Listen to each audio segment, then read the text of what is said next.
మేమిక్కడ వెళ్ళే దారిలో ఔరంగాబాద్ టు పండరీపూర్ వెళ్తున్నాము. పండరీపూర్ వెళ్ళే దారిలో మాకు గూగుల్ మ్యాప్ సరిగ్గా కనిపించక షార్ట్‌కట్ రూట్ చూపించింది మాకు అసలు యాక్చువల్‌గా. మేము హైవే నుంచి వెళ్ళాల్సింది. కాకపోతే ఒక షార్ట్‌కట్ ఉందని వెళ్ళాము. ఈ రోడ్ మధ్యలో మా యాంకర్‌తో పాటు కెమెరామాన్ కూడా ఉన్నాడు.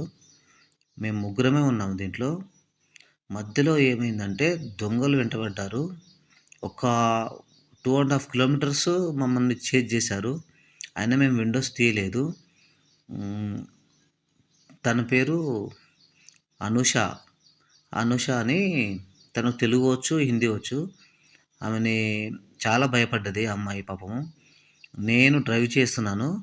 తర్వాత ఘాట్ సెక్షన్‌లోకి వెళ్ళాము. ఇంకొక ముందు 80 కిలోమీటర్లు అదే ఉంది. మళ్ళీ హైవే 52 షోలాపూర్ హైవే ఎక్కడ ఉందా అని వెతుక్కుంటూ వెళ్తే అప్పుడు మాకు వేరొక దారి కనిపించింది. ఆ దారి నుంచి వెళ్తే అప్పుడు మాకు వాళ్ళు దొంగలు రాళ్ళు అడ్డం పెట్టేశారు. మళ్ళా వెనక్కొచ్చేసి వెనక నుంచి మళ్ళీ హైవేకి ఎక్కాము.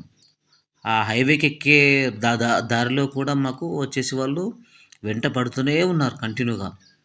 అప్పుడు మా మా దగ్గర ఏం లేదసలు.